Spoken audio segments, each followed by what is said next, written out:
The absolute, made of its two separate yet inseparable halves, the infinite and the finite, is the true God of gods in the sense that it is itself a god, an ultimate God entity, and it gave rise to all things, including the other God entities.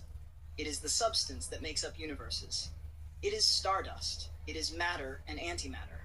It is the net preventing existence from falling forever through endless endlessness. When the Absolute took its first breath, the Ouroboros, the beginning and the end, came to be, creating what is now the second rung of the cosmological ladder.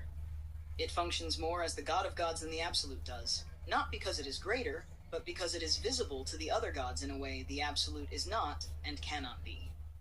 The beginning and the end stand separately together as the threshold between cosmological possibility and the known universe. They operate more like siblings, yet despite having no children, they are parents in a sense, allowing for the coming of every other God entity beneath them. Because of the beginning and the end, better known to itself as the Ouroboros, every other god could be. The Absolute needs none. The Ouroboros needed only the Absolute. The others needed two or more.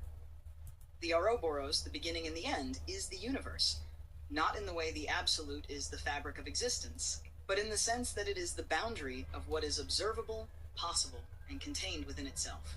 And this is where its question lies, and why it allows entities to ascend the cosmological ladder, risking proximity to its power and position. Curiosity. Desire. Can there be a universe outside of itself? If so, will it still be there? In what new ways? Or will there be a new Ouroboros entirely? And if not, will something entirely new emerge within itself, within the Ouroboros? For the entity that chooses not to step forward, there is another path. They are sent back, not as punishment, not as failure. They are returned to a rung they have already mastered. The third rung, the continuum, the future, and the past. There, decisions are made, placements are chosen, purposes are reconsidered.